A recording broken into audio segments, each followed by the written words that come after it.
what I am is I'm very grateful for y'all to even have me on this evening. I'm going to do my best not to get emotional. I want to say, before we go any further, thank you for your advocacy. And thank you for the work that y'all do, because I stand for the fathers. I stand with the fathers. I'm not with the bitter baby mothers. I don't subscribe to that. I have 6 children in total, 3 biological and 3 bonus. I don't believe in separation and division, but we'll get into all that. Okay, we appreciate you. And again, thank you for joining us. We just, we're gonna ask you a series of questions and give you an opportunity to kind of tell everybody what you've been going through, you and your baby, for the last 5 years, I think it is, or whatever. 6. So your name, Sue. My name is How old Sue. are you? My name is Sue, and I'm from Essex County, New Jersey. How old are you? I'm 45. Okay. That's okay. You don't look it. It's okay. I didn't expect that question. You didn't expect that one? Nah, I didn't It's see that one okay. coming. But I'm a proud Okay, 45. Thank God I don't look like what I've been through or what I'm going through. I don't think so. Yes. I think we carrying this stress. I think we carrying this heavy load. Most definitely. Gracefully. Very well. So, how many children do you have? Okay, so I have 6 children is what I consider myself having, which is 3 biological children and 3 bonus children. So I have and I have what I call my junior squad and my senior squad. So my senior squad is my 25-year-old, my 24-year-old, and my 22-year-old. Okay. My junior squad is the 12-year-old twins and my 8-year-old son. So when we speak on parental alienation, I'm assuming it's your 8-year-old son and the bonus children that you speak of that are being alienated from their dad by a legal guardian because their father had some health issues and now he's not able to pretty much make his own decisions, correct? To an extent. Yes, correct. But I can definitely elaborate on that. But yeah, that's pretty much the gist of it. So okay, so before we get into that, just a little quick backstory about you and your child's father. How long did you date? We were together for 15 years before I had his child and 17 years before he got sick. We had, I don't know if you've ever familiar with anybody that's dealt with a street dude. So it was a very interesting dynamic. So I'll say 17 years cumulative, but we were always more on than we've ever been off. So were you guys split up when he had the health issue? No, ma'am. We were residing together. We were raising our child together. There was no courts involvement. There was no child support, nothing. We were 2 people in a relationship, raising our child, blending our families, and living our life, basically. And how old was your son when this happened? He was 2 years old. Skylar was 2 years old. Okay. So y'all only have 1 child together, right? We have 1 child together. So this is the funny thing about my boyfriend. His name is Yusef Davis. And the funny thing about him is he has 4 kids by 3 different broads, all born in February. Now, how he finessed that? 4 kids, 3 different women, all in February. So when I had our son, he was like, you're never getting another Valentine's Day present ever again. That's your Valentine's Day. Because, all these February babies, and he just was it's not happening. So how was the dynamic with him and the other children? And was there any baby mama drama, or was it pretty blended and pretty cool before this incident? Honestly speaking, for this man to have not had a father of his own coming up as a child, he exemplified a very dedicated, devoted, active, present father. When he was in the streets, yeah, he might be in the streets, but he had his son. He brought his son home to us. When he came in from working, his son was there. With his older twin daughters, with his twin daughters, we would have those children for a month at a time because the mother lives out of state. So they come up to New Jersey. We'd have those girls for months at a time. So I personally feel like I can't say that there was any. I mean, of course, there's always going to be some personality conflicts. There's always going to be some type of, everything's not always going to be smooth sailing. But as far as drama, I didn't deal with none of that. And he was an active father to all of his 4 kids. To his 4 children and my 2 children as well. Okay. So which is his bonus which is his bonus children as well. The only Okay. thing is, all the time that we shared together, we never married. And here in New Jersey, common law marriage is not recognized. So, Okay. but he was with my older daughters before he had children of his own. So I came into the relationship with 2 kids. He came into the relationship with nothing. And he loved me and he accepted me and he accepted my daughters. So that's what got us into a 17-year relationship. When a man can bypass your past and accept you and love you, and he never treated my daughters mean, no matter what me and him were going through. He was never. He loved those girls. He was the person when I had the baby. He came because my son was born in Atlanta. I'm getting ahead of myself. My son was born in Atlanta. He came down to Atlanta and stayed with us for a month. Is that when you guys were kind of separate? Because I know you were on and off. So was that like? Well, no. Well, my thing is this. I will never be. I'm too much woman to be one of many. I'm the only one. So when I detected that there was a love triangle going on, you're not ping ponging in and out of my bed. I'm good. That's how you get all kinds of germs. Was it with the other baby mothers or just somebody else? The other baby mother. Before she was the mother. Before she was the mother. That's how the kids came. Like that's how the kids came about because I left. Okay. And put distance between us. When we started, we met when we were 20, 21 years old. We met at a job. It was what it was. This man was never supposed to consume 22 years of my life. Honestly speaking, I saw you guys post something earlier about how people don't always want to admit how the children got here. And it might have been when it's not really well, this was supposed to be right, because I was gonna ask, was it you cleared it up before I could even ask that you guys were in a long-term relationship, but that was gonna be the question. Relationship, situationship, one night stand, and I know you guys never married. I have done 2 periods of incarceration. Ooh, I'm tired. I need some caffeine. I did 2 bids with him. Edit that part out. I did 2 periods of incarceration. This is live, girl. Well, when you repost it, girl. It is what it is. I got you. We all human. No, this was not a situationship. This is, you hear my name rings bells to this day. You hear Seth, you know about Sue. Regardless, whatever may have, we're human. We err. You know what I mean? I don't fault him. You know what I mean?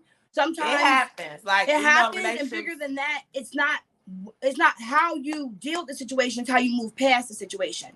And I think I kind of got confused when you said you had the baby in Atlanta and he came there. So I'm thinking about the youngest, your son that you have with him, who's 8 years old. And so when you left, when it was some infidelity. I left New Jersey. I'm gonna make it really easy for you. When I met him, he had a chick. I became the side bitch. Just being fully, and they say the same way you get them is the same way you lose them. So when I first met him, he was with somebody, but he had been cheating. It just seems like no one else could hold his attention. So we started dealing. He went to jail. We met in 2001. He went to jail from 2003 to 2005. Again, dealing with a street nigga street man is a very complicated, convoluted situation. It's not strawberries and whistles and cupcakes and lollipops. Get us to the birth of the baby. Okay, so with that relationship, there was infidelity. And so I put distance between us. I went down to Georgia in 2010. We still maintained communication. He went to jail again 2013 to 15. It was while he was incarcerated. Maybe it was jail talk, but either way it goes, we got back together and we reunited. Okay. And it was in 2015. My son is actually a halfway house baby. So while he was on work, it's the truth. This is my truth. You said this is the platform for me to share my truth. Right? Man, be incarcerated, boy. They so know how to sweet talk him, boy. Not at all. He had me before he went to the building. Oh, I hear that. He had me from day one. This man changed my life. He made me demand my respect. He taught me to value myself. He taught me certain things. My daughter's father was active in their lives, but he wasn't teaching them shit. This man came, some daddies are nurturing. Some daddies is free babysitters on the weekend. It is what it is. This man came into our lives and he taught and he built us up. regardless of his lifestyle choices, regardless of his entrepreneurial endeavors. So when it was Okay. 2015, I got pregnant with the baby. I was living in Georgia. We were doing the long distance thing because he was incarcerated. So, I had already been Okay, there. so that's what put the distance between you guys. And Right. so I moved to Georgia in December 2010 because I was like, again, I wasn't going to be a part of a love triangle. And once I caught wind of it, and once it was like just too blatant, I'm not playing. I'm not doing that. I'm not doing okay. that. So So I bowed out gracefully, and I removed myself from the situation. And okay, so, so let's mhm. let's fast forward so we don't get sidetracked on the relationship because we really got to talk about this parental alienation part of things, right? This is a whole different type of parental alienation that no one is familiar with because I am the child's mother. So we're most accustomed to bitter baby mothers. Now he can't see the baby, or deadbeat fathers that are just not. This Right. is not that. This is not that in the least bit. This is a whole total third party interfering with our parental relationship with our child. So Walk us through yeah, go ahead. what happened. Sorry, babe. What happened the day you got the call? You found out that he, had went through this health Okay, thing so that changed you guys' lives that's a forever. really good question. And the first lesson, I watched a few of your other lives, and you always ask, what's the purpose and what do you want to get out of this? Mm-hmm. The first thing I want to teach is mind the words you say to people, because you never know when those are going to be the last words you say to people. And he and I were having a very nasty argument. Okay. We were beefing hard. So I had him blocked. I wasn't talking to him. I've never been the type of woman that's you can't see your kid, but we can dive into later about why I would always be hesitant and a little bit resistant about him taking the baby. And I feel my feelings are warranted, but we can get back into Okay. that. Yeah, we'll get into that because that's very Absolutely. important. Even just what you said, like that's a great tip on co-parenting, Be right? Because a careful lot what of you speak. times, yeah, a lot of times parents don't get along and they don't realize that, like you said, you don't never know what can come out of that. And then you're in this position and it's nothing you can do. So you had a nasty argument with him, Hmm. and then the next Well, thing you know, he's Yusuf hospitalized. he had a pre-existing condition, so this was not his first heart attack. He had Okay. been having heart Mm, attacks since 2007. He was only man, 39 in 2018 when he had this life-altering heart attack. And that was the one Okay. that was debilitating. And from the heart attack, he had the stroke. From the stroke, he had suffered a traumatic brain injury. So man. the day I got the call, we were beefing, and I was actually out of state visiting family. So I get the phone call like, "Where you at? You at the hospital?" I'm like, "What the fuck are you talking about? At the hospital for what?" Seth had a heart attack. It's not looking good. And I'm just my whole everything just. We've always been the type, no matter if we're beefing or not, if something important comes up, fuck all that shit. Like if we were beefing and he goes outside and he gets locked up, come get him. Go get me. Come get me. We'll figure the rest of that shit out later. But Right. come get me. So this was no different. This was, I hear that he's in a duress basically, and I need to get there. So I'm trying to call. I'm calling people. His mother had restrictions on him. So because yes, we shared that 15-year relationship at that point. Excuse me, the 17-year relationship at that point. We weren't married. And so here's another lesson, boys and girls. If you love that girl, marry that girl. Because marriage is not just a piece of paper. Marriage is not just, ooh, we had a nice wedding. Ooh, I got the ring. No, marriage is entitlement. There are certain rights. There are certain privileges. There are certain benefits to being Correct. someone's legal wife on paper. And Correct. being that I didn't have any of that documentation, naturally his next of kin, which was his mother, became his healthcare proxy, basically the person that's calling all the shots. She So took as over. say again, yes, I said absolutely, she took over. And to add absolutely. to that, uh, yeah, like you got to get married because nobody ever calculate that something is gonna happen to somebody. You We never, never and if you calculate don't want to that. get married, okay, some people are just so opposition against marriage. Make sure you have your advanced directives in place, your healthcare Exactly. proxy, your Especially when power you of have attorney. children. Yes. Children. Once children come in, it is not about you. like you have to set this stuff up to protect your child, right? And so we all go into stuff blindly, right? So it's Yeah. not that you are any different from anybody that ended up in a situation that they couldn't have ever predicted, right? But these are key points. Once you know that you're gonna be having a family or even just a kid with somebody, that changes everything. You have to Yeah. start planning ahead for the impossible and But the unexpected of anything. but the thing about guardianship is those advanced directives can be completely disregarded. So yes, you can have your healthcare proxy appointed. You can have your POA appointed, and the judge can totally say, "Yeah, I don't find that person suitable. I'm gonna appoint this person." This us being married would not necessarily have safeguarded us from this situation. Mm. I know it wasn't meant for me to be his wife at that time, because your wife is going to do what you want her to do. Your Right. mother's going to do what you need her to do. And so, had I been his wife at that time, knowing that this is not the quality of life that he'd want to have, he wouldn't want to be dependent or reliant on anybody.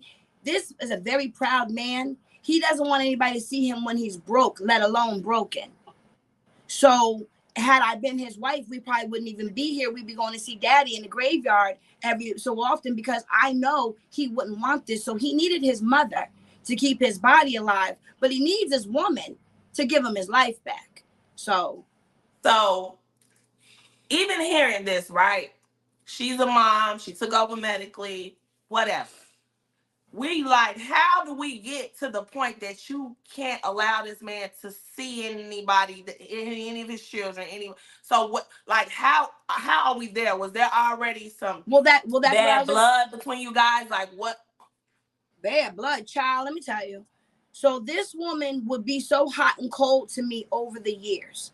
Mind, like I said, we were 15 years in when I had the baby, 17 years in when he got sick. So his mother would always, it's always been wishy-washy. I remember the first time I called him, and the first time I called him, his mother just, I'm like, hello, can I speak to you? Click, hung up in my face. Her reputation preceded her.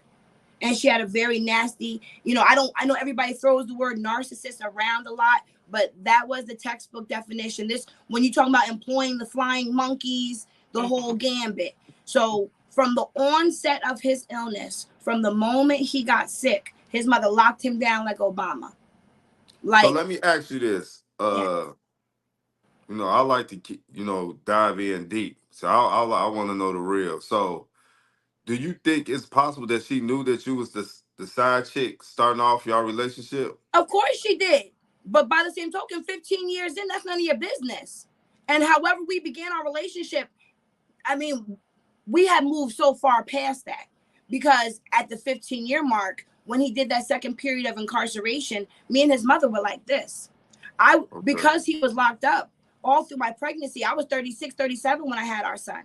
So I was considered a geriatric pregnancy.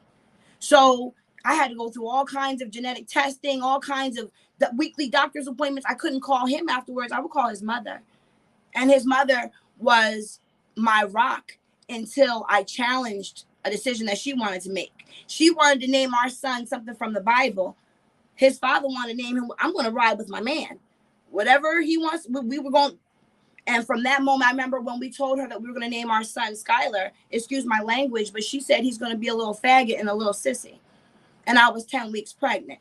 Her own grandson? Yeah, that's Because she wanted us to name him Seth from the Bible.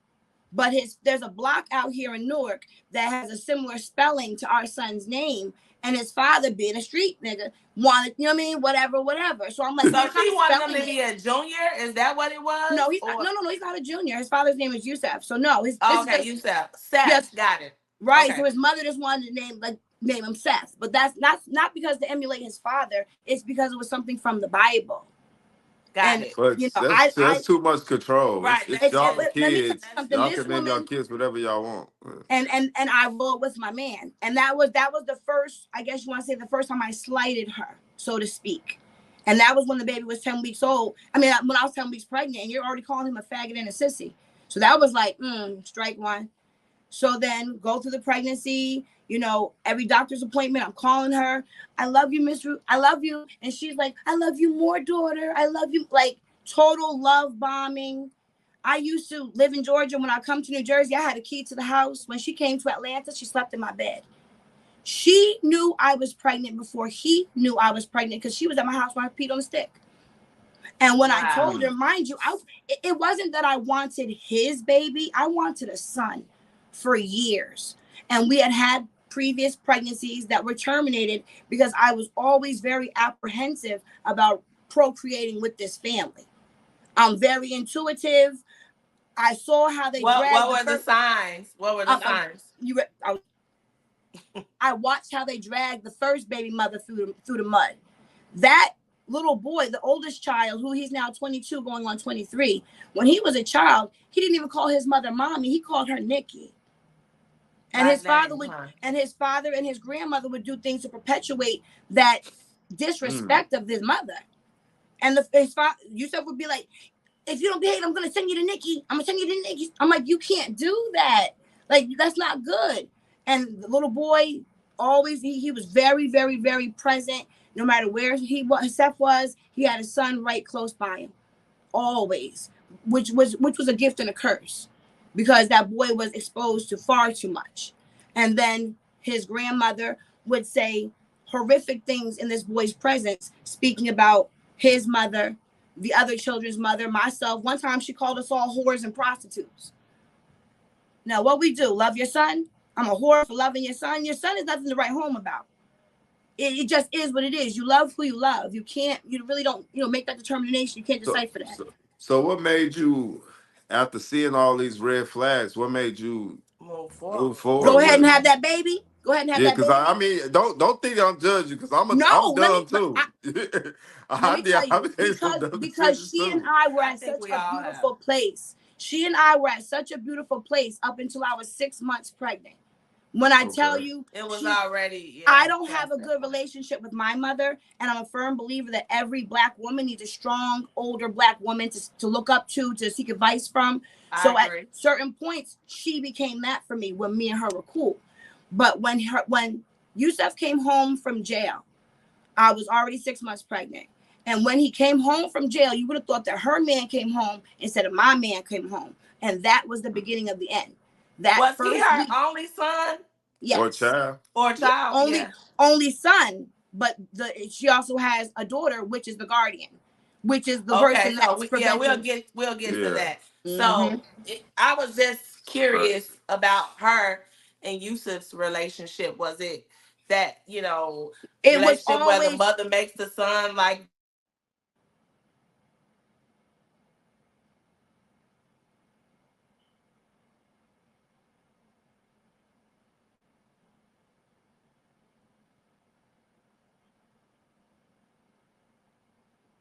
I don't know if y'all know this, but y'all cut out.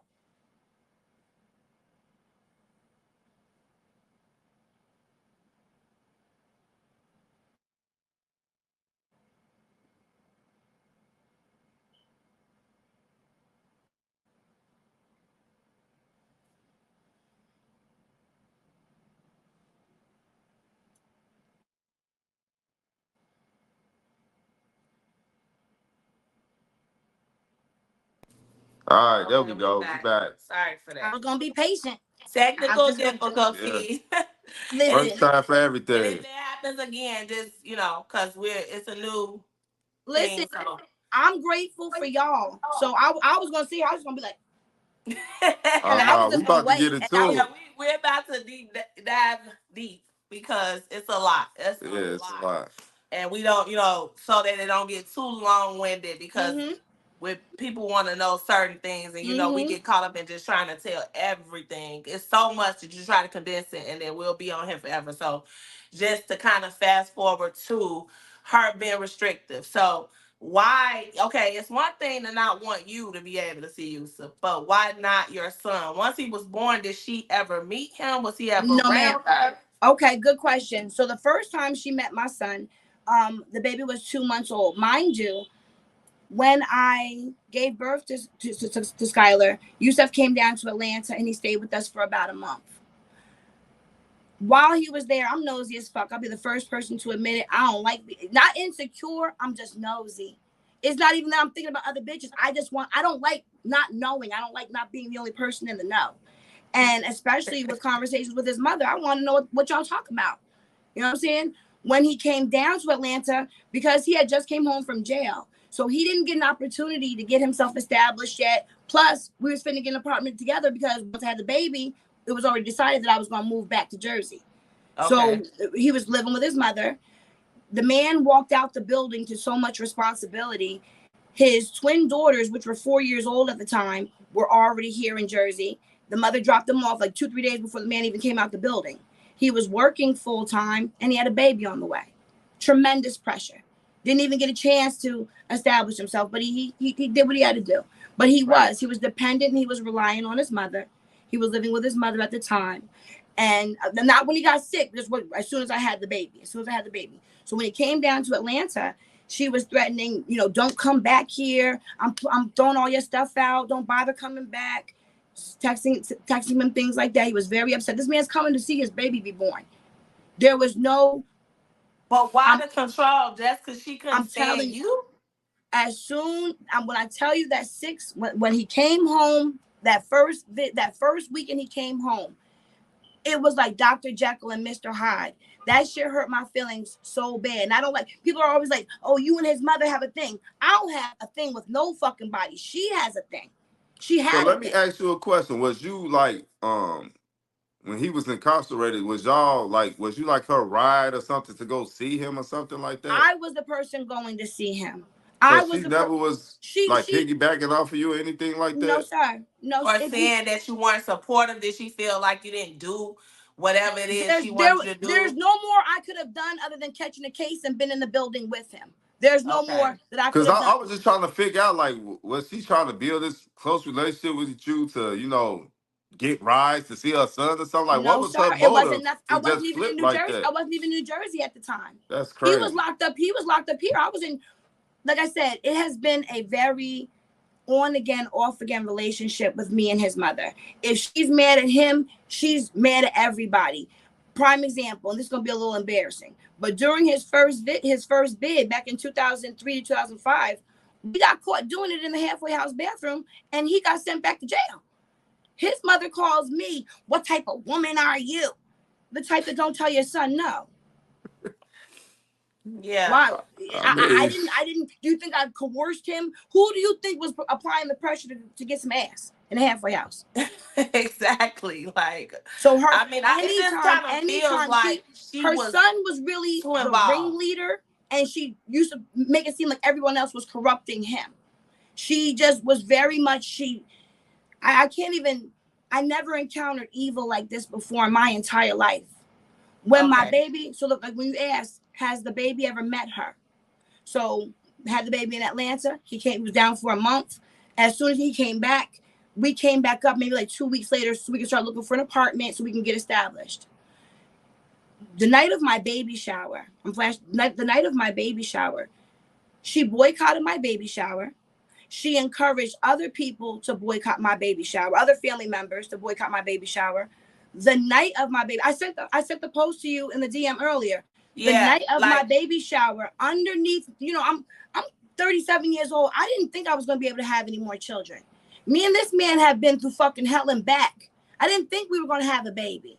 I used to be an events planner. I had been dreaming of doing this theme. Never thought I'd be able to do it. What did she do at your baby shower? She didn't show. She didn't come. Ironically, the only person that showed is the person that's the guardian now. Ironically. But no, the night of my baby shower, we're at the hotel. I'm going through the gift cards. I'm writing down who gave what, whatever. My cousin texts me and is like, "Sue, delete that shit Yusuf's mother just wrote off of Facebook before I go in on her."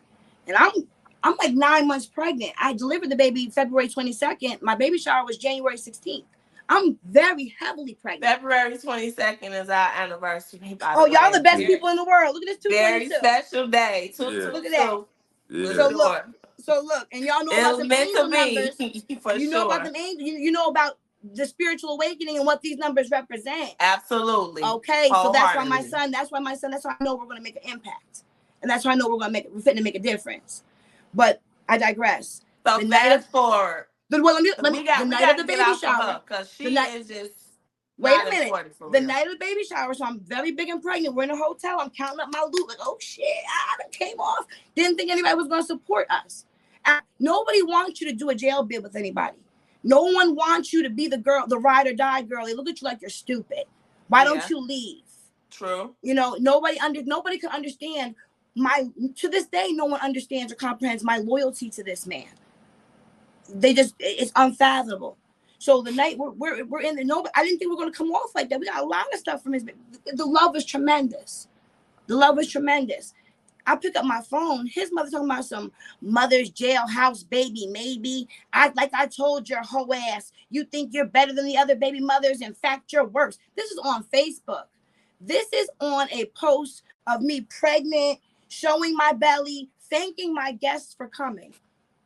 And she goes, right. I saw the post. I just was confused because I'm like, what is prompting her to respond to you like this? Like, when I tell you that I was minding my own Black-owned business, trying to be elated because me and this man are finally gonna have a fucking baby. I done accepted every other bitch's baby. I done accepted, and now I'm finally getting my son. I was elated.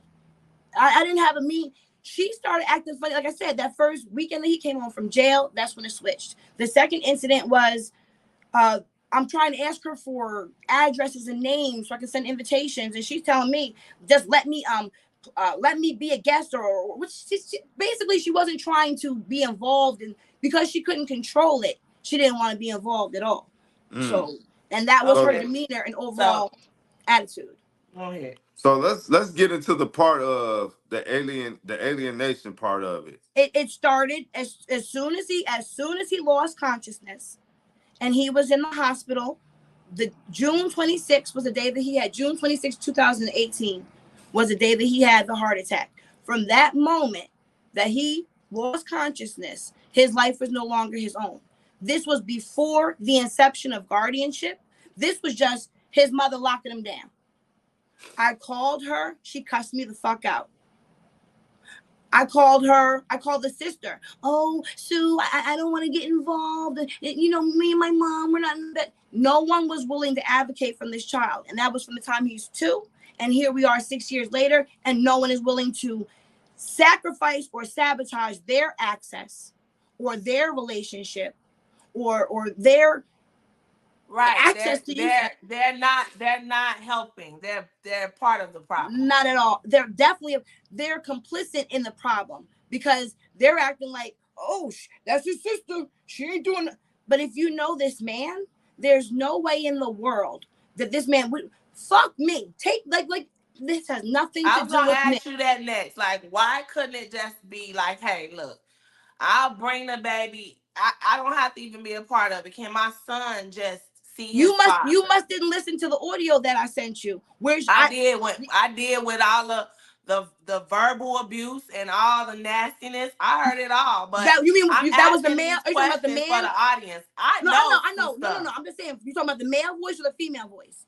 The female voice. Because she blatantly, I definitely, I don't read the Bible, but I know the story about, this is my baby, split the baby in half, and who really loves each person gets a half of the baby.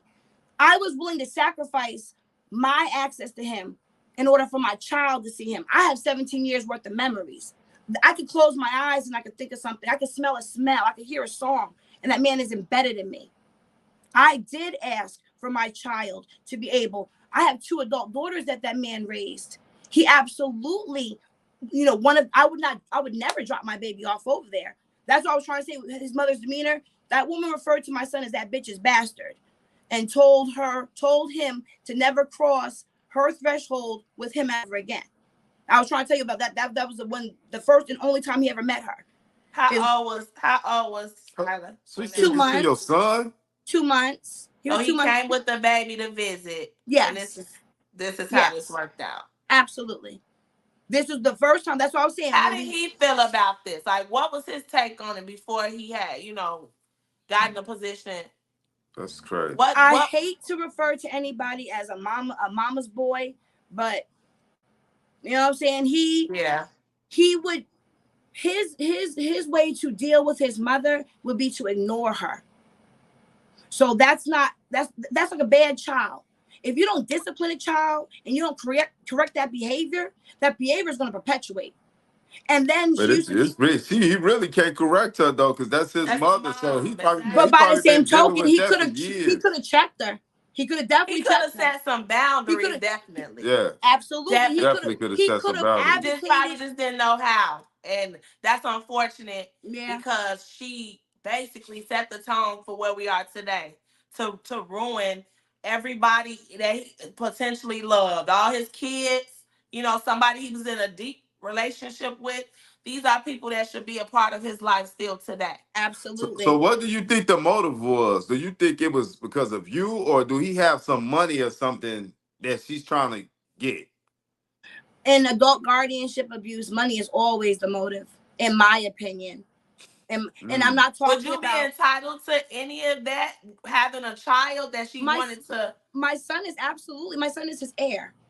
Okay. And we've taken genetic testing. Okay. So this is a demonstrated bona fide. My son has pedigree. Okay. And I didn't ask to take the DNA test. She forced it upon me when we went to the family court matter.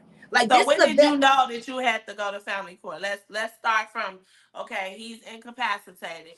Okay. So she's doing all the legal stuff and stopping everything, right?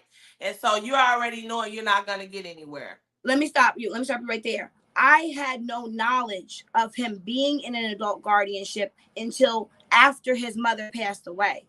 I thought his mother passed? Oh yeah, his mother's dead. Oh man. Dead as hell. And that's where somebody else took over, and then somebody else took over, and they're not even making the situation any better. And that's the part that's really confusing. I know we're gonna get to it, but that's the part that's really confusing to me as well. That's the part that baffles me as well, because why are they transferring this energy? If it was what I was finna say is, if it was the mother on the bullshit should have died with the mother. But because Yusef is potentially going to be worth a lot of financial gain in the immediate future, and if you have any familiarity with guardianship, isolation is the #1 tool. Because I think this has absolutely nothing to do with my baby. Because I asked for supervised visitation. I offered not to be the individual to accompany the baby. I'm never going to send my son into no unfamiliar environment. But I have 2 adult daughters, and either one of them could have accompanied that child, and it was still blatantly refused. So yes, the mother absolutely set the tone. His mother set the tone. So what about his other kids? Do they get to go over there? Well, his eldest son is incarcerated. In my opinion, due to the undue influence that the guardian is utilizing, I don't believe that Yusef is even aware that his eldest son is incarcerated, and he's been locked up for 3 years. So that's one child he's been alienated from 3 years. Yes, he's an adult, but your father is your father is your father is your child. And there's no reason why he can call us, and I can accept I can accept the jail call. We were going on the visit to go visit him frequently. So an inmate has more rights than a person that's been deemed incapacitated and adjudicated in the guardianship. And that's fucking wild, because this man committed no crimes. His only crime he committed was living. Yeah, is he of sound mind and body? Like what's? Well, from what I observed on body cam footage, because I had a wellness check performed, no one has saw him at all this entire year of 2024. What? I can show you a text message right now that I just texted one of his homeboys the other day. And I'm like, I heard something about Seth. You know what I mean? Can you elaborate? Can you give me some more information? This motherfucker texts back, he good. Come to find out, he hasn't seen him in 10 months. How the fuck you know he's good? And if he hasn't seen his kid, how good is he? Right. Like what? And what about his homeboys? Is they coming to check on your son? Absolutely. Yo, you about to make me cry. Absolutely not. Absolutely. And you know what? I'm going to say, fuck my baby. It's his oldest child that they should have wrapped their arms around that boy. He wouldn't be sitting in a fucking pen right now. That it was the older boy that had a whole lot more involvement with his father and his friends. That they should, no, absolutely not. Just recently, I connected with a different friend set, and they asked me what size my son wore, and that brought me to tears, because no one has been supporting this child. I'm not eligible for child support because he only receives Social Security, and that's not considered countable income. What? So, okay, so right now, who's the guardian? The guard. Okay, so going back, he had a traumatic brain injury in 2018. 2019 and 20, he was basically just recovering. At one point his life was sustained by feeding tubes, breathing tubes. He couldn't walk. He had to all this is third party information because I personally haven't seen him. I haven't been able to hold his How hand. long? 6 years. I So have not laid do you eyes know on if this he man. even still alive? This is what I was asking Adult Protective Services like 2 days ago when I said ain't nobody gonna go over there and check on him. I'm not, this is difficult. I'm not used to or accustomed to dealing with all these Crazy. different entities. You know what I'm saying? Right. This is It's like intimidating. you're dealing with so many levels of so many things, and you can't even gain access. No, ma'am. That's hard to do for anybody. It's like being in a room without a window or a door. Like, how far can you get? Man, My thing that's is bad. this is a very young man. He's only 45 years old. He can make a full recovery if he is surrounded with familiarity and love, in my opinion. But let me just go back. So, okay, so boom. So when his mother was dying in March 2020, I caught wind through the grapevine that he was in a nursing home in a city called Patterson here in New Jersey. I swear to God on my life, I got on Google. He was at the third place that I called. Because I was just calling places like, yes, hi, good morning. Can I speak to Yusef Davis, please? Oh, no. He was at the third place that I called. That spirit. Come on, 222. That spirit.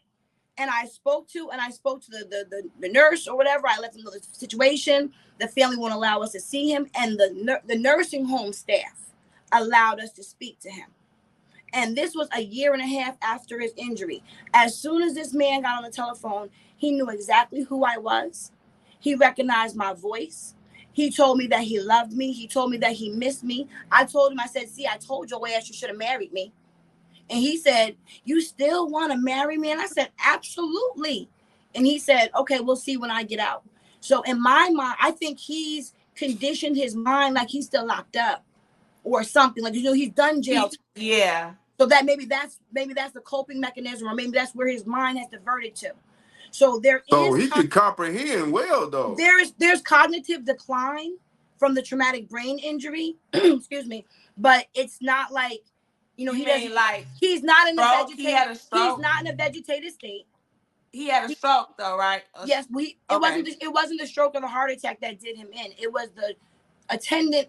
Now y'all pick up on this. It was the attendant falls while he was at a nursing home. So that particular nursing home dropped him. So, oh wow. So what do you think that? So when we said you with me, I don't speak on it. I'm definitely there. We're there. Like, I get it now. Because at first I just thought it was a stroke and a heart attack. And I'm like, okay, he can go be rehabilitated from those things. And this is on top of that. That's a lot. That's a lot. And instantaneously. So so his mother was dying in 2020. His mother was dying of cancer, and she was in a cancer hospital. But ironically, 2 days before she died, her will was changed to completely and totally disinherit Yusef and all of his children, leaving everything solely and outright to the sister. Yeah, she got some money from that fall or something. Not yet. It's coming though. Yeah, it's something. Coming. How did you end up in probate court? What was that about? Okay, so once I learned that the mother had died, like I said, we were talking. Me and the baby were talking to him daily when he was in that nursing home. I was calling up there. I was trying to get up there, but this was at the very onset of COVID. So they locked that shit down. They weren't letting anybody in. I went up there. We took him a folder of like 60 pictures that I had printed up of he and the baby, he and all the children. So he knows you have a life. Don't let them think that you don't have anybody. So once he was discharged, excuse me, from the nursing home and back into his sister's care, that's when everything got shut down again. And she will no longer allow anybody to speak to him. She won't allow us to see him. So what's the problem with you and the sister? Like, I know the money is the motive, There's but never been a at least allow him to see his baby, right? There's never. I'm gonna tell you how much there never was a problem with the sister, because in 2010 I was day management coordination at her fucking wedding. So that means I was the event planner at her wedding. So that was back in 2010. In 2016, you see on my page, and you see this picture that I showed you, the bitch smiling and cheesing like a proud auntie at my baby shower. When we came up to Jersey, she held my son, baby Sue, and cooing and cuddling over my baby. And her last acknowledgement of him was on his 3rd birthday. She called to wish him a happy birthday. And maybe I offended her because I'm like, I thought you were calling with his father. Like, thank you for calling, but bitch, you're not who we want. Give us daddy. We want. And what I've done, which I toot my own horn, is I've kept this man alive for this child the entire time. I could have easily stopped talking about the nigga, and the baby was only 2. Because we were thinking that the question was gonna happen, just not, to be callous about the situation, but because you have been stopped every which way, it's taxing. And on top of that, we didn't know, Seth's state, right? Yusuf's, like, where he's at with his health or anything. So I'm like, I don't understand why Sue hasn't moved on. Like, even if you just started dating You somebody about to or make me whatever, cry. like, I know this has consumed you because of your baby. I get it, and so I just wanted to give you an opportunity to ease into that before we just came straight at you with that question, because I know everybody's probably thinking it, that because they just want better for you Everybody's telling and me, for oh, your son. you need to go on with your life. Oh, you need to let it go. Oh, how do you leave somebody that's been your friend for more than half of your life? Before that's my boyfriend, before that's my baby daddy, before that is my friend. And while everyone else wants to think for Yusuf, I'll be the last individual that thinks as him. And there's no way, no how, no shape that this man would ever want to be A, left behind, or B, alienated and estranged from his children. So you previously asked, are all the kids alienated? Well, again, the oldest child, he's been incarcerated. And prior to his incarceration, he was already being, the aunt was already icing him out, so to speak. So When I wonder why is that? That was my next question. so when the mother died, the oldest boy had just turned 18 a month prior. The mother died in March 2020. The boy turned 18 in February. The boy was working a 3rd shift job, and he was already trying to cope with his father's disability, which I'll personally say it's very hard seeing your knight in shining armor knocked off his horse. And I've never personally fucking seen him. I've just seen pictures. Or I saw him on the body cam footage. And to see him walking around like fucking Kaiser Sose with a damn cane, you know what I'm saying? It's just like, so I can only imagine it was very difficult for his son. I'm not making excuses. I'm just, I saw some pictures of him, like, out and about, like, with the suit on. That was his son. That's a whole nother topic. That was his son's high school graduation. That was an outdoor graduation, and he would never wear anything that was inappropriate for the climate. It was 80 something degrees, 85 degrees in July. Why the fuck he got on a net? He don't wear church clothes. This man, I was just thinking that he was possibly bedbound, but when I saw that, I'm like, no, he's able to get around. So that if you look at the last photos that I saw of him actually at home and about were in January 23, because his daughters came up from out of state and they were allowed to visit with him, but they weren't allowed to spend the night. So they had. How did they say that was like? Did they say he was cognitive and just alert? Well, what they said primarily was that Auntie Guardian, which is what I call his sister, I call her Auntie Guardian, that she was basically surveilling the whole visit. They didn't get any one-on-one time with him. He was sent to bed after a certain while. They hadn't seen his kids in 4 years. They couldn't spend a fucking night. How did they say he responded to them? Their older sister, we all sat down and talked about it after, they came and brought the girls over, because after they couldn't spend the night with their father, their mother brought them over to me.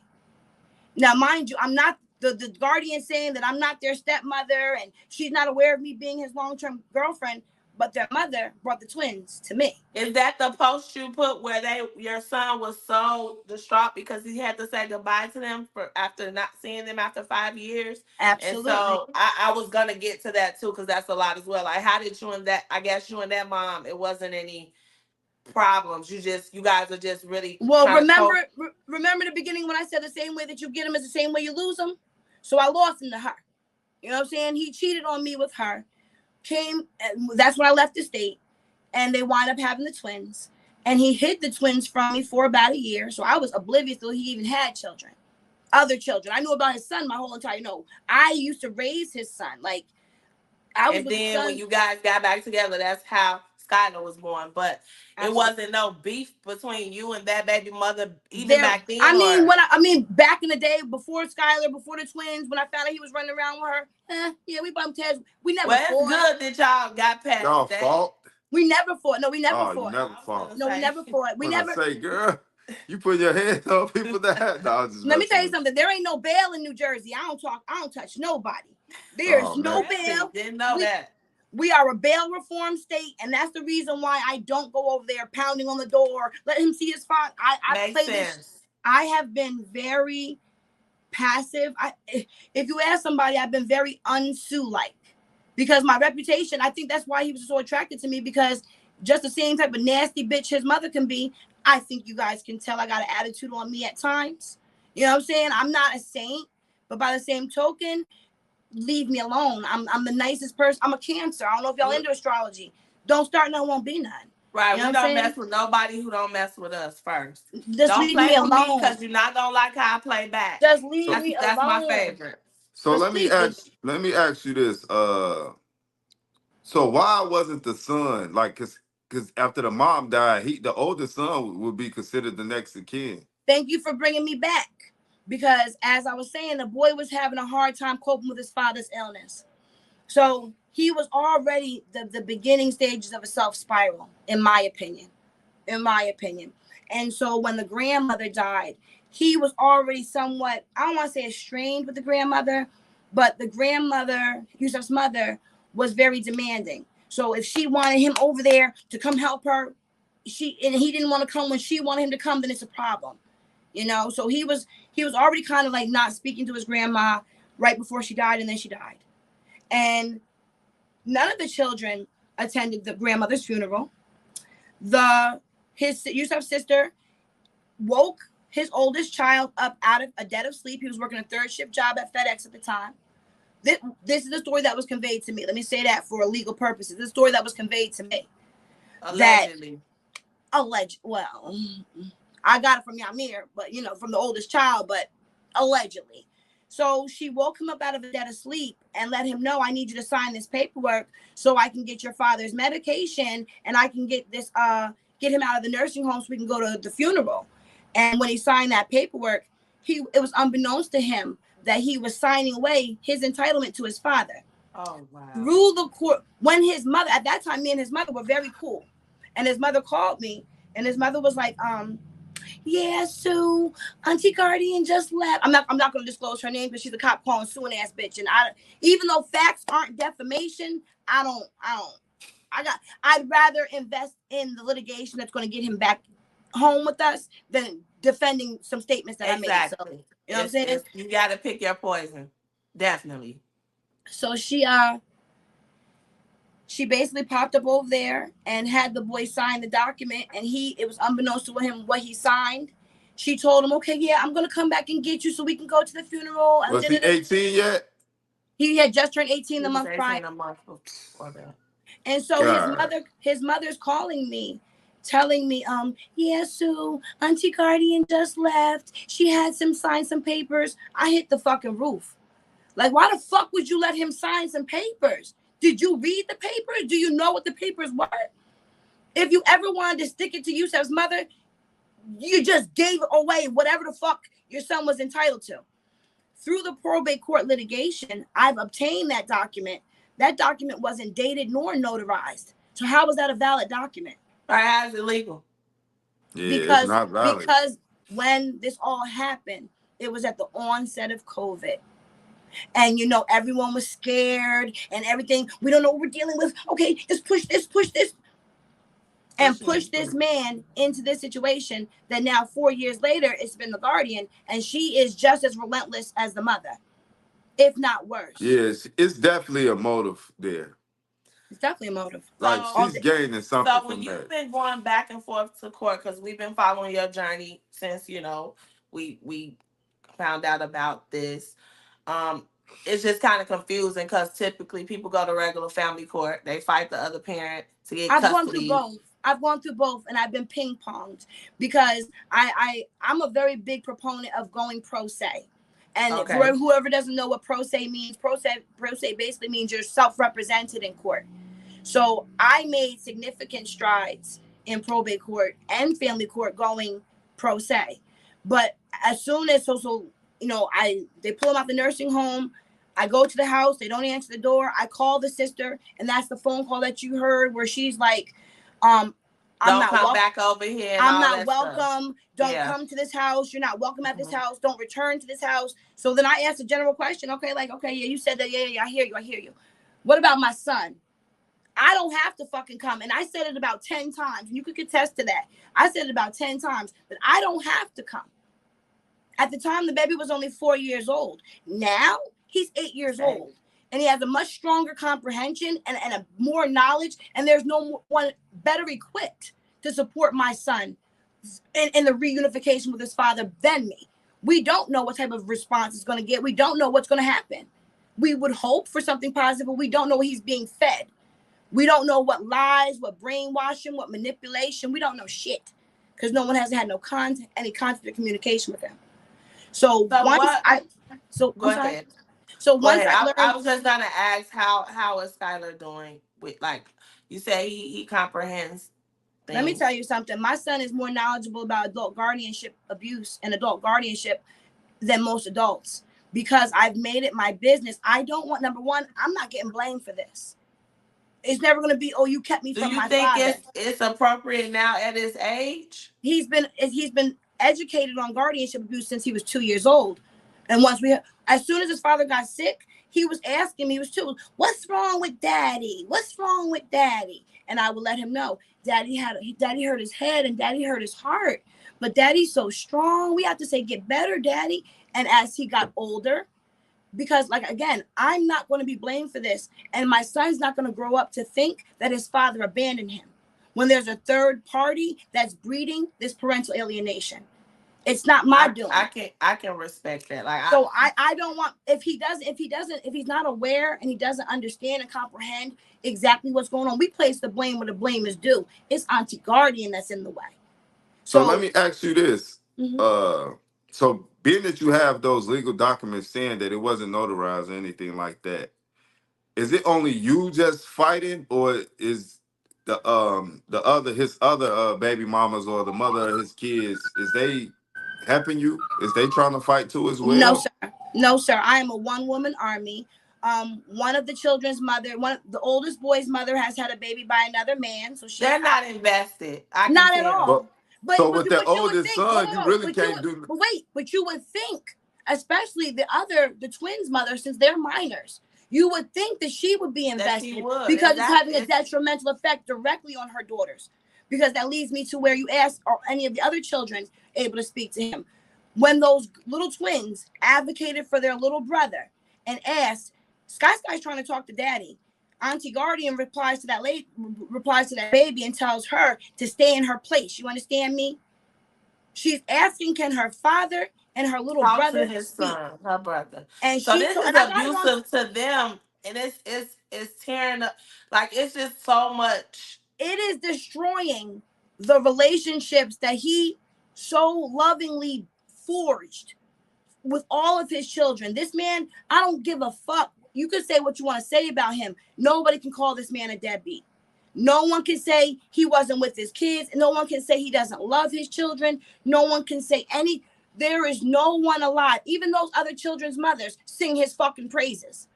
So why aren't they standing with me? Because like you said, they're not as invested. I was the person that was with him for 17 years. You know what I'm saying? The second baby mother, she came in, she came out. The first baby mother, she couldn't hold his attention. She was out. You know what I'm saying? I'm not gloating or bragging. It just is what the fuck it is. It just So is what it is. Is the probate court for Sky or is it for that eldest son, that issue? No, ma'am. The probate court matter is for Yusef because probate court is what governs the guardianship. Okay. So as soon as I learned that his sister was guardian, because I didn't know what was going on, and we had that, she and I had that phone call, and then a month later, her husband called me, and that's what really made me spring into action, because her husband said some very disparaging remarks, talking about some fuck Yusef, fuck his kids, fuck his world, he wants his wife back, and so on and so forth. That man was on the phone with me for 1 hour and 24 minutes. But it was that last 7 minutes that he went on a rampage and a tangent and really expressed himself, because he and Auntie Guardian don't have any children of their own. She's not a mother. So maybe that's, a real key mitigating factor. She doesn't know what it's like to have that life force inside of you and what it feels like when you see your child with their father. It does something to it. It does something to it. It makes it's almost like a completeness. Yeah, and it's a lot of trauma there too, as well. I would assume, given the history of the mom and how she behaved, the family history, you never know what skeletons are in the closet with that. And well, I found, honey, let me tell you something. The one thing you don't want to do is fuck with me, because I had nothing but time, space, opportunity. So I have become a whole lawyer, paralegal. The internet is my motherfucking playground. I have been inside. Oh, baby, I understand. But I have heard. Well, let me go back. I'm gonna go back to the son. So I think that's key. That son. But at this point, I'm sorry to interrupt you, but at this point, the whole son is null and void, because now he has a criminal record. So now he'll never be eligible. He can't serve for his father's guardian. So yes, you're absolutely right. It didn't even have to be just him. And here in New Jersey, there can be co-guardians. And they both could have been guardian, and they could have made decisions collectively on their father's behalf. Instead, she got that boy to sign that paperwork and then threw him to the curb and discarded him as well. And that's what caused. So my question to you. Ask what I'm about to ask. So my question to you then is not really about him being guardian. It's about if he can prove that document was signed. There's a lot that boy can attest to, but it's putting him in a very difficult position because that's his aunt, and he's the oldest, so he was with her longest, so he still has, even though he's very torn, very, and I'm not gonna put pressure on him like that. I wouldn't want him to have to pick and choose. I'm very frustrated with him, because that, fuck your aunt, that's your father, and these are your baby siblings, so they take precedence over this barren womb bitch. Excuse my language, but it is what it is. How old is she? Is 47, she 47, and we're 45. But in the probate court pleading, she's saying how she helped raise him. Like, the fallacies, the discrepancies, the inaccuracies in these pleadings go crazy. I don't know if y'all ever had anybody lie on y'all. It's not a good feeling. Plenty of times. With a custody battle, baby. It's not a good feeling. So after I had the phone call with the husband, that shook me up. He's stuck in a house with these people with there's no direct phone. There's no direct phone communication with him. He doesn't have a phone. You can't just pop by. He always has to be presented. There's no direct communication. Everything is filtered through the guardian. So that sounds like some abuse going on there. What's the next step, Sue? So let me fast forward through, because I know I'm long-winded. So boom. So I found out the sister was the guardian. I wrote a letter to the surrogate court, exemplifying my concerns and documenting my concerns. From that phone call, the judge called a conference call. This woman got lawyers to dig up shit about me I didn't even know existed. There was 2 false police reports filed they're trying to say that I'm volatile, I'm dangerous, I'm disruptive. I tried to run him over with my car. His mother had cameras on the house since 2013. In the county that they live in, you got to be pretty fucking stupid to fuck around in that particular county, because it's one of those counties and they're on it. And I have a lot to lose. And then from my research, come to find out, the car that is listed in the police report, I had a Toyota Camry in 2016 through 2019. But his baby mother is the one that had a Chevy Cruze. So that's who's the car that's listed in the damn police report. So maybe they got into something, but they pinned that shit on me. And she's holding it over my head, saying that he tried to get restraining orders against me. I don't know too many street niggas. I don't know too many street niggas that goes to the cops. That's not who he was. He wasn't no cop call. He's never tried to get a restraining order. Where did these reports come from? Like who? The mother, 2018. Okay. His mother. Okay. They were filed by his mother. When I tell you, I never received a ticket, an appearance, a summons, nothing. I didn't know they existed. Was you in Atlanta at that time? No, I was here in Jersey. Jersey. But I just, it was unbeknownst to me. So is there any way to fight that? She's dead. You can't file charges on somebody that's dead. No, I'm talking about the process that she's trying to attack you to stop you from, coming out. That's the whole probate litigation. So okay. I got the letter. I mean, I wrote the letter. I wrote to the judge. The judge was like, I can't do anything based off of a letter. You have to give me a proper filing so I have something to adjudicate on. I've been quoted anywhere from 50 to 100K to litigate this case. Yes. I don't have it. It's expensive. I don't have it. And I don't want to get it. If I came into $50,000 or $100,000, I don't think I want to invest it in a maybe. Because you can go, there's still no guarantees. People think, oh, I'm gonna get a lawyer, they're gonna fix all my woes. They're not. They're gonna steal your voice. And they're gonna limit especially in a situation like this, man. Probate court is that a big question mark. So honestly, I feel like I kicked ass in probate court. I did not pass the bar. I do not have a college degree. And I was going up against some top litigators. She was paying $400 to $500 an hour. And I ran them for 10 fucking months. So if I didn't do nothing else, I burned her pockets. But I also learned a lot of information. So I have different documents that were produced. So we went through the entire 10 months of probate court and we were headed to trial. And the judge would not look at any evidence or listen to any audio or review anything until we went to trial. We were supposed to do depositions. I had to learn how to write something called interrogatories, notice to produce, all this shit that was foreign. I'm going to tell you like this. Here's a lesson. Ding. Chat GPT is your bitch. I call her Agatha Indy. She is my auntie. That's a gem. That's a gem. Let me tell you something. You feed it the right things. You give it the right prompts. I was a whole call me Susie Esquire. I'm dead serious. Like, I got the job done. But the reason why I withdrew is because they continuously kept challenging my son's paternity. And probate court is not the proper venue to get those genetic testing results. And the judge even had to warn her that she might find herself in a family court complaint because she has a statutory duty to ascertain his wishes and his preferences and allow Yusef Davis to participate in the decision-making process. That is her duty as his guardian.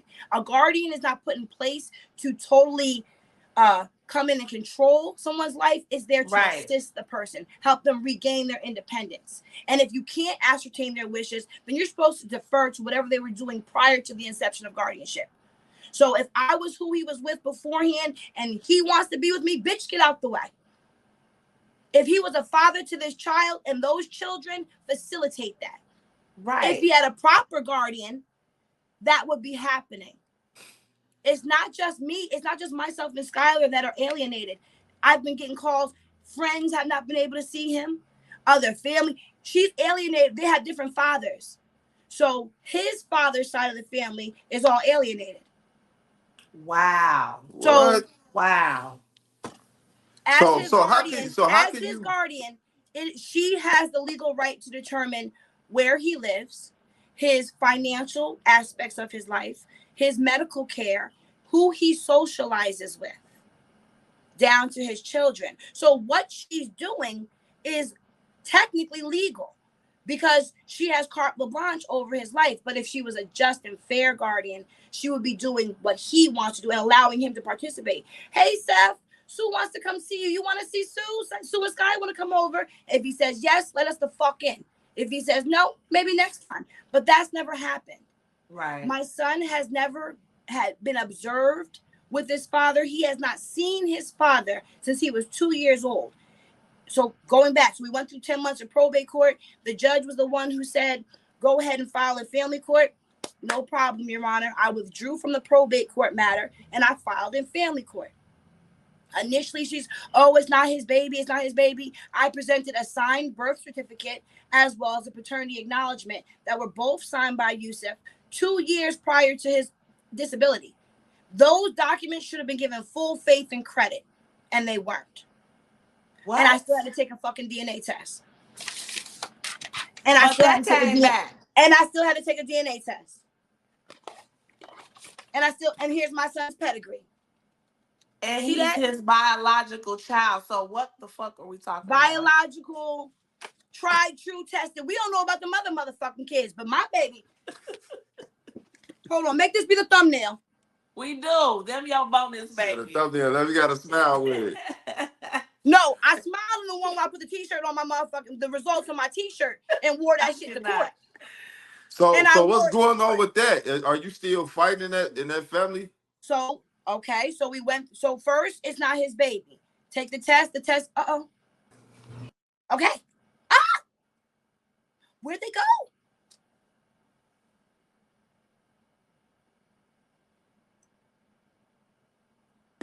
We back. Okay, I'm here. They trying to shut us out. Yeah, they trying to shut us down. I will not be silenced. I will not be silenced. The movement will not be silenced. But either, okay, so we went to the family court. I'm sorry. First, it wasn't his baby. We took the DNA test. Once the DNA test came back, oh, I don't think it's in his best interest. It's not in Yusuf's best interest to have a relationship or visitation. I asked for supervised visitation. In our state, which I'm sure similar to other states, children cannot request visitation of the parent. The parent has to exercise their parental rights and exercise their rights to parenting time. Mm-hmm. This woman said, I have no standing. I'm not his biological family member, and I have no right to assert Yusuf's rights to parenting time. Furthermore, she's well aware that family court can't force her to allow parenting time, to force parenting time, and that I'm trying to abuse the system and manipulate the system to get my way. And furthermore, and she also said that family court has no jurisdiction over her because if I don't like what she's doing, bitch, take me back to probate court. So once again, she gave the child support was dismissed because he does not have countable income. She gave me sole legal and physical custody of our baby, which Yusuf would never have wanted that. He would never have wanted to relinquish his rights to his child. In 10 months or 11 months of family court and 10 months of probate, she never produced him once. That man never he never came into the courtroom. He never sat on a Zoom. She was never forced to produce him. So when you said, is he alive? I hope so. I hope so. So, all right. So you said he failed, right? And it's possible that he could be getting paid, right? I thought she may not be aware that I know about that lawsuit, but again, the internet is my playground. So a lot of shit is public information. And New Jersey courts does an impeccable job of documenting civil litigations. So let me ask you this. Now, tell me if I'm doing too much, if I'm you ain't doing getting shit. ahead of myself, if you don't want to say it. So is it possible once he get the money that you could go after his estate? Well, what I asked the judge in court, because I don't know what she fucking knows, but I want her to know that I see you, bitch, and I know what you're doing. So okay. what I said in open court. Is you talking to her right now, or in my mind? Oh, okay. I'm just making sure. So when we're in open court, I started playing Becky Blonde Dum Dum, and I was like, "Well, Your Honor, can I ask a question? Are lawsuits considered countable income?" And then I looked at the bitch. And the judge was like, "Well, I can't give you legal advice, but I'm pretty sure any other source of income." I said, "No problem. Just please make sure when you dismiss the child support, dismiss it without prejudice so we can refile at a later date. But I don't give a fuck about money. I slept on Yeah. I slept on hardwood floors with this man. I ain't sleep on the floor. I slept on hardwood floors with that man. I sat in visit chairs with him. I drove 15 hours from Atlanta, Georgia to Newark, New Jersey to sit in fucking visit chairs with him faithfully. I have taken care of other children, I've taken care of his children by other mothers that when they have referred to me as a bum bitch. And I've always treated their children with love. Those little girls call me mom, got me stored in their phone as mom number 2 right now. So I'm actually doing what the guardian should be doing, which is ensuring that his children have healthy sibling relationships. Absolutely. I made sure that even though his oldest son is incarcerated, he's not left behind. That's still my son. I was pulling up on those visits. I did my due diligence. So now where I'm at it right now, I'm back at square one because the family court matter was dismissed. No child support. Basically take your kid and get the fuck out of my face. No parenting time, and it was no child support, no parenting time. She gave me sole custody, and there's something else. I can't remember what the fourth thing was, but either way it goes, it was just a whole bunch of no, bye. And so, and there was no jurisdiction. There's no jurisdiction in parenting time in family court. So now where I'm at with it right now. My next question is, if something happens to her, then who's next in line? Whoever, well, in our state, they have a preference over friends and family members as opposed to a public guardian. In a lot of states, they will immediately appoint a public guardian. But because of Yusef's age, in our state, public guardians aren't appointed until they're 65 and over. So I would assume it's whoever's trying to step up and be the person for the job, and I smirk because I'm waiting for something to happen to her. Not the kids. I wouldn't do anything. But I'm very powerful. But I'm powerful as fuck. Absolutely. And you a Cancer. So, and he's a Capricorn, so we some cardinal signs here. There's Cancer and Capricorn. When's your birthday? July 8th. I'm the 18th. When's your birthday? January the 11th. Oh, you a January, boo. We like December. We like December Capricorns. But either way it goes, it's like, y'all ask me, why am I still doing this? I don't know. I didn't know I had this much strength in me. I'm not going to sit here and say that we had like, oh, he was a saint. We had the most beautiful. No, we went through some shit. We went through some shit like anybody goes through some shit. And Auntie Guardian keeps on trying to amplify our relationship problems and saying that every time I say he can't see his father, she attacks me and brings up personal direct attacks. I'm volatile. I'm disruptive. But I'm worse than a bitter baby mama. Yeah, it makes no sense. Because why is she fighting that hard? Right. She's going hard in the paint, and that's why. I mean, my thing is. Well, we know why. What I think is, I think she knows that if Yusef even catches a whiff, that I still want him, and I still want to be with him, and he could be here with us, and he will not be motherfucking tolerated here. He is celebrated here. All over my fridge. We don't eat without thinking about him. I'm about to cry. We don't eat without thinking about him because his picture is plastered all over the refrigerator. Because my son is not going to not know who his father is because of this woman's inappropriateness as his guardian. So at this juncture where I'm at, I'm back at square one. I started to GoFundMe. I'm about to start selling my merch again. And I need a retainer because yes, I could go back pro se, but when I tell you that it was so emotionally draining, my blood pressure was through the roof. My blood pressure was through the roof. I was catching stress hives, all over my hives. I saw your posts. I saw the pictures, and it was kicking my ass literally. I wanted to highlight, most importantly, because if you're not here, then that takes 2 of his parents, right? Absolutely. And so that was another factor in why we were just like, what is, why she can't just let it be. But we understand. Like, you don't have to defend that. I don't even think it has anything to do with the baby. I think it's solely me. I think she solely wants to keep Yusef away from me, and my baby is a casualty of war.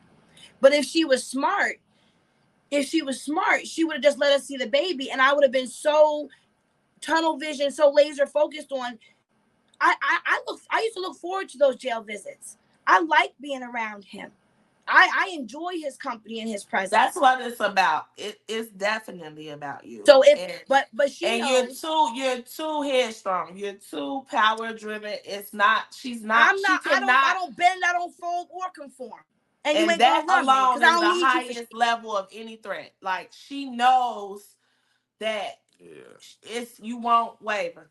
What And she so should with have that, did was she should have fucking asked about me because I'm not going anywhere. And like I said, it was so funny. I said, Your Honor, Skylar's only 8. I have about 13 years to file for child support.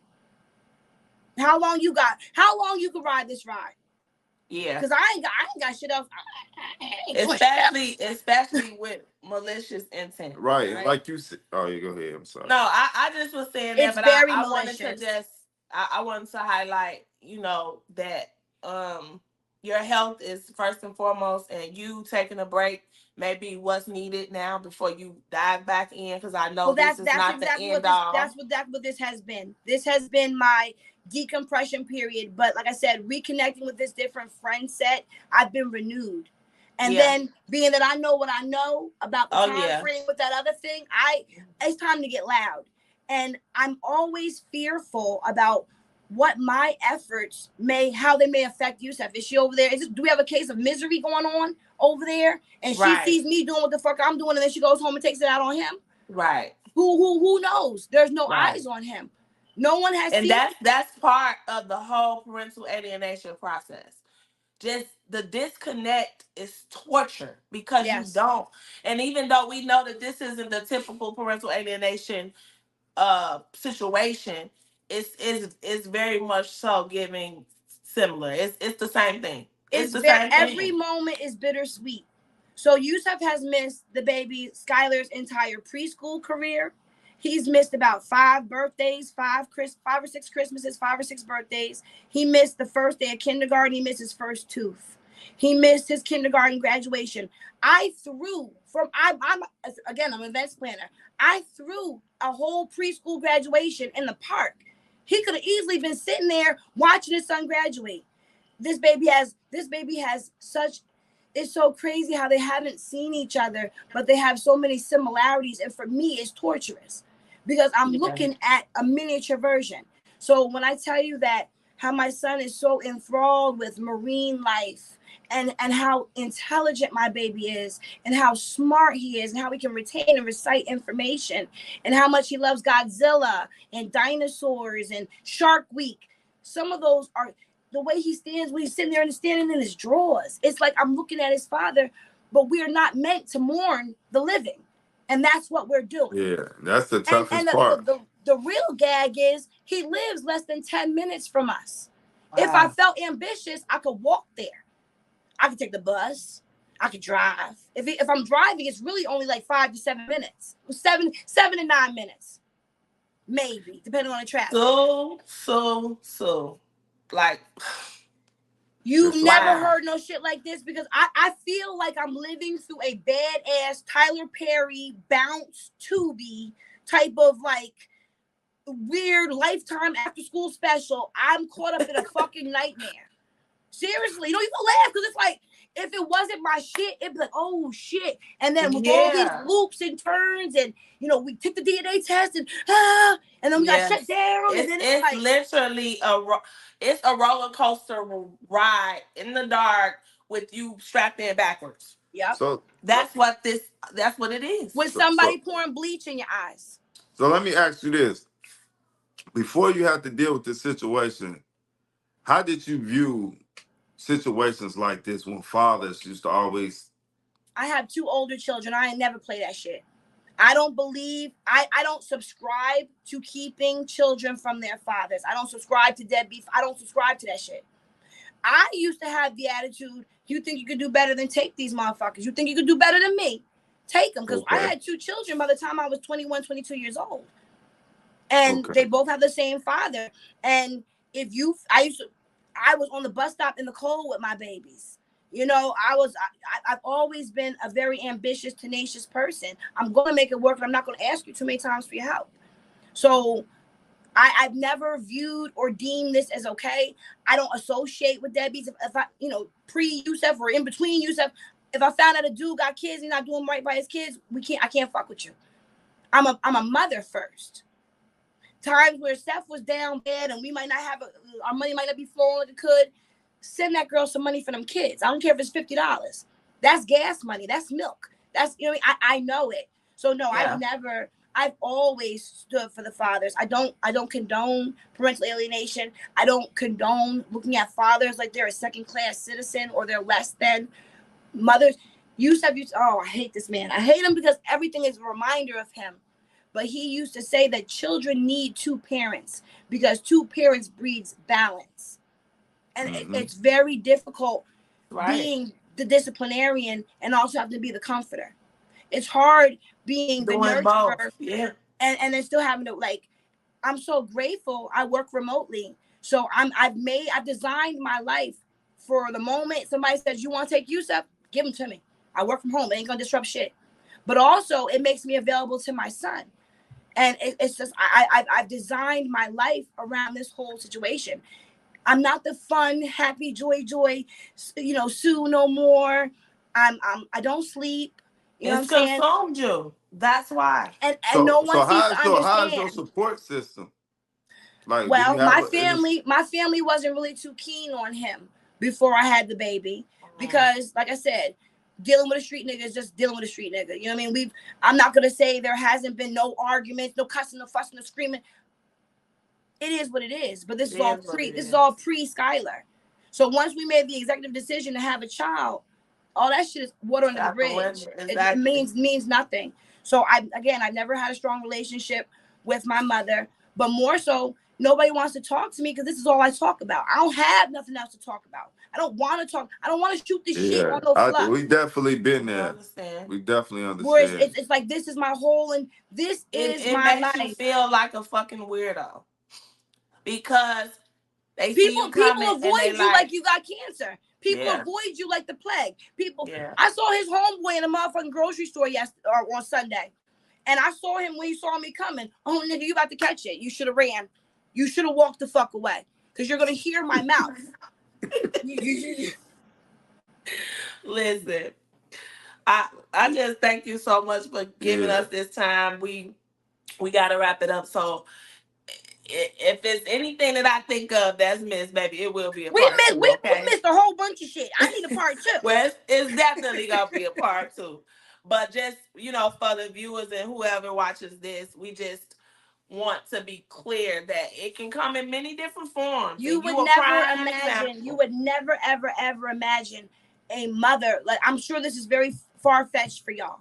Y'all are used to girls trying to make justifications and give reasoning, whatever. I'm not going to divulge all of our personal relationship business. I'm a keep it general. You dealt with a street nigga. You dealt with some shit. And I said a lot without saying nothing at all. But by the same token, none of that has anything to do with who this man is as a father and what he is entitled to as a father. And I never in a million years thought I'd be the person standing here fighting for him so hard. I don't even like to use the word fighting because there's power in the words. And I don't like to call this a story because a story is something that has a beginning and an end. This is ongoing. This is a fucking trilogy. This is a journey, an epic journey through the justice and the miscarriage of justice. So what word do you use instead of fighting? Working. I'm working. This is work. Fighting, writing briefs, making content.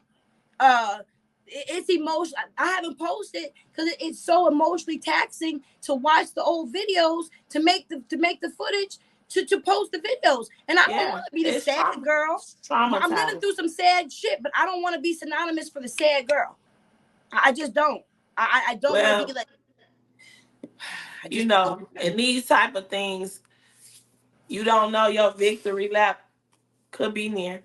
Oh, honey, let me tell you something. So you won't be known as the sad girl. They may think you look crazy. Well, that's what they label us cancers anyway. But all I know is it's time to name names. It's time to name names. It's time to show faces. It's time to apply the pressure because I've been nothing more than passive. I've been very mature. I've been very amicable. And she's relentless and she's not willing to compromise or make any type of effort.